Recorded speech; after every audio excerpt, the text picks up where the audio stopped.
నమస్తే welcome to Bharati TV నేను బాపయ్య నాగేశ్వర ఎంత నటన అవసరమా ఏది కాల్ డేటా బయట పెట్టు అని చెప్పేసి ఈ వీడియోకి నేను ఒక టైటిల్ పెట్టాను. మీరు ఇక్కడ thumbnail లో కూడా చూసినట్లయితే ప్రొఫెసర్ నాగేశ్వర ఫోటోనే యూజ్ చేశాను అక్కడ ఓపెన్గా. ఏది నాగేశ్వర కాల్ డేటా బయట పెట్టు ఇంత నటన అవసరమా అని చెప్పేసి thumbnail లో కూడా పెట్టాను. ఎందుకు అలా పెట్టాను అనే పూర్తి వివరాలు మీకు తెలియజేస్తాను. ఎక్కడా స్కిప్ చేయకుండా ఎండ్ వరకు చూడండి. ఇక ప్రొఫెసర్ నాగేశ్వరరావు కావచ్చు, లేదా జర్నలిస్ట్ సాయి కావచ్చు, లేదా ఉండవల్లి అరుణ్ కుమార్ కావచ్చు, ఇలా మేధావి వర్గానికి చెందిన వాళ్ళము మేము అని చెప్పేసి చెప్పుకునే స్వయం ప్రకటిత మేధావులంతా కూడా జగన్మోహన్ రెడ్డిని రెస్క్యూ చేయడానికి వాళ్ళు ముందుకొస్తారు. ఎప్పుడైతే జగన్మోహన్ రెడ్డి వైసీపీ డైలమాలో పడిపోయాయో, జగన్మోహన్ రెడ్డి మాట వైసీపీ నేతల మాట ఇక జనం నమ్మరు అనే పరిస్థితి ఎప్పుడైతే ఏర్పడుతుందో అప్పుడు ఈ మేధావి వర్గాన్ని బయటకు తీసుకువస్తాడు జగన్మోహన్ రెడ్డి అని చెప్పేసి ఇప్పుడు తెలుగుదేశం పార్టీ వాళ్ళు, జనసేన పార్టీ వాళ్ళు మాట్లాడుతున్నారు. ఎందుకని వాళ్ళు అలా మాట్లాడుతున్నారు అని చెప్పేసి అంటే గనక ప్రొఫెసర్ నాగేశ్వరరావు వెళ్ళి తెలుగుదేశం పార్టీ వాళ్ళనే కిలికాడు. తెలుగుదేశం పార్టీ కార్యకర్తలు, నాయకులు నాకు ఫోన్ చేసి బెదిరిస్తున్నారు అని చెప్పేసి ఆయన ఓపెన్ స్టేట్మెంట్ ఇచ్చాడు. ఏ విషయంలో బెదిరిస్తున్నారు అనంటే, ఇదిగోండి తిరుమల తిరుపతి దేవస్థానం లడ్డు ఉంది కదా, లడ్డు కల్తీ వ్యవహారం ఉంది కదా, ఆ విషయంలో నన్ను బెదిరిస్తున్నారు అని చెప్పేసి అన్నాడు. అసలు ఎందుకు బెదిరిస్తున్నారట అనంటే, ఈ లడ్డూలో జంతువుల కొవ్వు కలిసిందని నువ్వు చెప్పు, ఎందుకు నువ్వు చెప్పడం లేదు, దాంట్లో ఓన్లీ సింథటిక్ నెయ్యి ఉంది, అంటే కల్తీ కలిసిన నెయ్యి, కెమికల్స్, పామాయిలు, సుగంధ ద్రవ్యాలు, యాసిడ్లు కలిసిన నెయ్యి మాత్రమే ఉందని నువ్వు ఎందుకు చెప్తున్నావు, జంతువుల కొవ్వు కలిసిందని నువ్వు ఎందుకు చెప్పడం లేదు అని చెప్పేసి ఆయన్ని బెదిరిస్తున్నారట. నిజానికి తిరుమల లడ్డూలో జంతువుల కొవ్వు లేదట, కానీ ఆయన్ని బెదిరించి మరి చెప్పు చెప్పు చెప్పు చెప్పు అని ఇబ్బంది పెడుతున్నారట. ఈ విషయాన్ని లోకేష్ దృష్టికి కూడా తాను తీసుకువెళ్ళాడట. ఈ విషయాల్ని ఒక వీడియో ద్వారా ఆయనే తెలియజేశాడు. తెలుగుదేశం పార్టీ కార్యకర్తలు, నాయకులు ఆయన్ని బెదిరిస్తే మరి ఎందుకని ఆ కాల్ డేటా మీడియాకి రిలీజ్ చేయలేదు, నాకు ఈ నెంబర్ నుంచి ఫోన్లు వచ్చాయి, ఈ నెంబర్ నుంచి ఫోన్లు వచ్చాయి అని చెప్పేసి ఎందుకని ఆయన ఆ కాల్ డేటాని రిలీజ్ చేయలేదు? ఆ విషయాలన్నీ నేను మీకు తప్పకుండా తెలియజేస్తాను. అయితే జంతువుల కొవ్వు కలవలేదు అని చెప్పేసి ఈ ప్రొఫెసర్ నాగేశ్వరరావు ఎలా చెప్పారో నాకైతే అర్థం కావటం లేదు. ఎందుకని అంటే ఎన్డీడీబీ సిఏఎల్ఎఫ్ రిపోర్ట్ వచ్చింది ఎప్పుడు 2024 సెప్టెంబరు ఆ టైంలో. సో ఆ రిపోర్ట్ ఏం చెప్తోంది, జంతువుల కొవ్వు కలిసింది అని చెప్పేసి చెప్తోంది. అలాగే సిట్ కూడా ఎక్కడ జంతువుల కొవ్వు కలవలేదు, ఇదంతా ట్రాష్, ఎన్డీడీబీ రిపోర్ట్ రాంగ్ అని ఎక్కడా చెప్పలేదు. 10% లేదా అంతకన్నా తక్కువ ఉంటే మేము చేసిన పీసీఆర్ టెస్ట్లో అది బయటపడదు అని మాత్రమే చెప్పింది. ఏది పీసీఆర్ టెస్ట్లో 10% లేదా అంతకన్నా తక్కువ ఉంటే బయటపడదు, జంతువుల కొవ్వు ఆ టెస్ట్లో బయటపడదు అని మాత్రమే సిట్ చెప్పింది. ఆ విషయాన్ని ఎందుకు చెప్పడం లేదు నాగేశ్వరరావు? అంటే తెలుగుదేశం పార్టీ కార్యకర్తలు ఆరోపిస్తున్నమాట వాస్తవమేనా? ఆయన కేవలం జగన్మోహన్ రెడ్డిని రెస్క్యూ చేయడానికి మాత్రమే ఇప్పుడు నిద్రలేచి బయటకు వచ్చారు కలుగులో నుంచి అని చెప్పేసి అనుకోవాలా?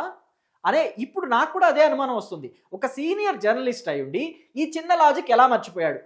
నాకు తెలిసి ఆయన వయసు ఒక 65 దాకా ఉంటుంది, 60 నుంచి 65 లోపు ఉంటుంది, లేదా 65కి 1, 2 ఎక్కువ ఉంటాయి, +2- అంతే, అంతకుమించే ఉండదు. 40 ఏళ్ల కెరియర్. మరి ఈ 40 ఏళ్ల కెరియర్ని తీసుకెళ్ళి ఏ పులుసులో కలిపాడు ఆయన? ఈ లాజిక్ ఆయనకి ఎందుకు అర్థం కాలేదు? సిట్ చెప్పింది కరెక్టే, సిట్ పేజీలు అన్నీ చదివాడా? 29వ పేజీలో ఉన్నదేంటి ఆయన చదవలేదా? పీసీఆర్ టెస్ట్లో లెస్ఆర్ ఈక్వల్ టు 10% ఉంటే అది బయటపడదు, పీసీఆర్ టెస్ట్లో యానిమల్ ఫ్యాట్ బయటపడదు అని చెప్పి క్లియర్గా మెన్షన్ చేసింది కదా సిట్. అలాగే సిబిఐ కూడా దానికి వత్తాసు పలికింది కదా. సో అయితే ఇంకొక విషయం కూడా ఆయన ఎందుకని మర్చిపోయారు? ఇక్కడ వైవి సుబ్బారెడ్డి, అలాగే భూమన కరుణాకర్ రెడ్డి, వీళ్ళిద్దరూ కూడా తిరుమల తిరుపతి దేవస్థానానికి చైర్మన్లుగా పనిచేశారు కదా. మరి బోలే బాబా డైరీని తిరుమల తిరుపతి దేవస్థానానికి నెయ్యి సప్లై చేసే కంపెనీగా తీసుకొచ్చి అటాచ్ చేయాలంటే అక్కడ ఉన్న టర్మ్స్ అండ్ కండిషన్స్ అన్నీ మార్చాలి కదా. మార్చాలి అంటే ఈవోలు అలాగే టీటీడీ చైర్మన్ల సంతకాలు లేకుండానే చేసేయొచ్చా? అయితే సంతకాలు ఎవరైనా ఫోర్జరీ చేశారా? ఈ విషయాలు బయటకి ఎందుకు పెట్టడం లేదు సిట్, సిబిఐ అని చెప్పేసి ప్రొఫెసర్ నాగేశ్వరరావు ఎందుకు అడగలేదు? ఆ విషయాల్ని ఎందుకని ప్రొఫెసర్ నాగేశ్వరరావు బయట పెట్టడం లేదు? పెద్ద పెద్ద వాళ్ళందరినీ వదిలేసి ఇదిగో ఈ చిన్నప్పన్న లాంటి వాళ్ళ ఒక్కళ్ళనే బయట పెడుతున్నారు సిట్టు, సిబిఐ వాళ్ళు. పెద్ద పెద్ద తలకాయలను ఎందుకని వదిలేస్తున్నారు? 250 కోట్ల రూపాయల స్కామ్ కదా ఇది. కేవలం చిన్నప్పన్న అకౌంట్లో బయటపడింది 4 కోట్లు, ముష్టి 4 కోట్లు కదా, మిగతా అమౌంట్ అంతా ఏమైంది అని చెప్పేసి ఈ ప్రొఫెసర్ నాగేశ్వరరావుకి ఎందుకు అర్థం కాలేదు? ఇప్పుడు నాకు వస్తున్న డౌట్ ఇది. సీనియర్ జర్నలిస్ట్ కదా, 40 ఏళ్ళ ఎక్స్పీరియన్స్ ఉంది కదా, ఇండస్ట్రీలో 40 ఇయర్స్ ఎక్స్పీరియన్స్ కదా జర్నలిజంలో.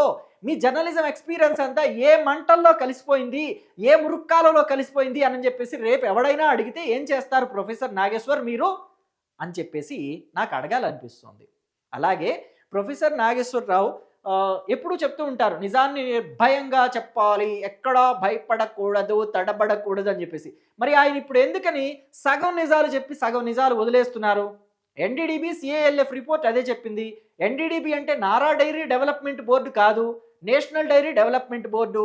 అలాగే ఎన్డీఆర్ఐ అంటే ఎన్డీఆర్ఐ అంటే నారా డైరీ డెవలప్మెంట్ రీసెర్చ్ ఇన్స్టిట్యూట్ కాదు, national dairy research institute.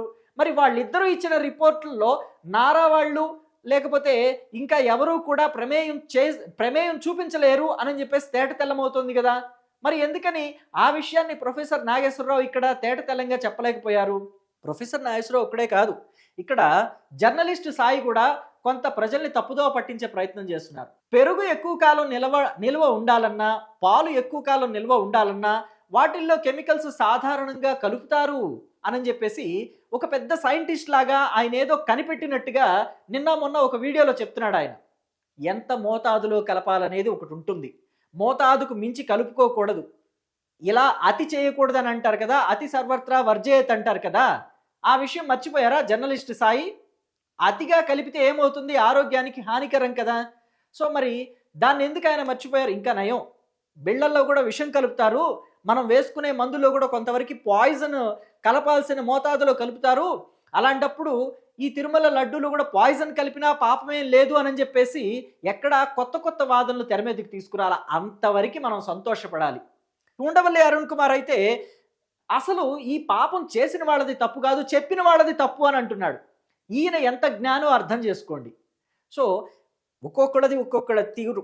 Jaganmohan రెడ్డిని సపోర్ట్ చేయడానికి ఒక్కొక్కళ్ళది ఒక్కొక్క శైలి అని చెప్పడంలో ఎక్కడా సందేహం లేదేమో అనిపిస్తుంది. మరి మీకేమనిపించింది? తెలుగుదేశం పార్టీ కార్యకర్తలంతా కూడా ఇప్పుడు ప్రొఫెసర్ నాగేశ్వరరావుని ట్రోల్ చేస్తున్నారు, సోషల్ మీడియాలో తెగ ట్రోల్ చేస్తున్నారు. ఆయన చేసిన ఆ వ్యాఖ్యల్ని, ఆయన వీడియోల్ని సాక్షిలో కూడా పబ్లిష్ చేసుకుంటున్నారు. అంటే వాళ్ళకి కావాల్సినట్టుగా మాట్లాడారా ఆయన అనే అనుమానాలను కూడా తెలుగుదేశం పార్టీ వాళ్ళు వ్యక్తం చేస్తున్నారు. మరి తెలుగుదేశం పార్టీ వాళ్ళు వ్యక్తం చేస్తున్న అనుమానాల్లో అర్థం ఉందంటారా, లేదంటారా? అలాగే ప్రొఫెసర్ నాగేశ్వరరావు ఇప్పుడు వరకు మనం చెప్పుకున్న లాజిక్స్ ఎందుకు మర్చిపోయారు? ఎన్డీడీబీ రిపోర్ట్ని ఎందుకు మర్చిపోయారు? అలాగే ఏవైతే రూల్స్ అండ్ రెగ్యులేషన్స్ ఉంటాయో, టర్మ్స్ అండ్ కండిషన్స్ ఉంటాయో వాటినన్నింటినీ కూడా లిబరలైజ్ చేసేసి మార్చేయడానికి ఈవో సంతకాలు, అలాగే చైర్మన్ల సంతకాలు, టీటీడీ చైర్మన్ల సంతకాలు లేకుండానే మార్చేశారా? మారిస్తే ఎందుకు మార్చారో ఆ విషయాల్ని సిట్ ఎందుకు దీంట్లో పొందుపరచలేదు ఛార్జ్ షీట్లో? అలాగే పెద్ద పెద్ద తలకాయలకు సంబంధించిన వ్యవహారాలను ఎందుకు బయట పెట్టలేదు? అలాగే 250 కోట్ల కుంభకోణంలో కేవలం 4 కోట్లే ఎందుకు చూపించారు? మిగతా డబ్బు ఏమైపోయింది అనే విషయాల్ని ప్రొఫెసర్ నాగేశ్వరరావు ఎందుకు మాట్లాడలేదని మీరు అనుకుంటున్నారు? అంటే ఆయనకు కూడా ఏమైనా ఆమ్యామ్య ముట్టిందని అనుకోవాలా? లేకపోతే మీరు ఎలా భావిస్తున్నారు? ఆయన కూడా ఆమ్యామ్య తీసుకున్నారని మీరు భావిస్తున్నారా? లేకపోతే వైసీపీకి వంత పాడదామనే ఉద్దేశంతో ఆయన అలా మాట్లాడి ఉంటారని భావిస్తున్నారా? తెలుగుదేశం పార్టీ వాళ్ళు అంటున్న మాటల్లో నిజం ఎంత? ఆయన అమ్ముడుపోయారు, ఇప్పుడు కాదు గత 2 సంవత్సరాల నుంచి ఆయన అమ్ముడుపోయే మాట్లాడుతున్నారని మాటల్లో నిజం ఉందనుకుంటున్నారా, లేదనుకుంటున్నారా? మీ అభిప్రాయాల్ని కమెంట్ బాక్స్లో చెప్పండి. Thank you.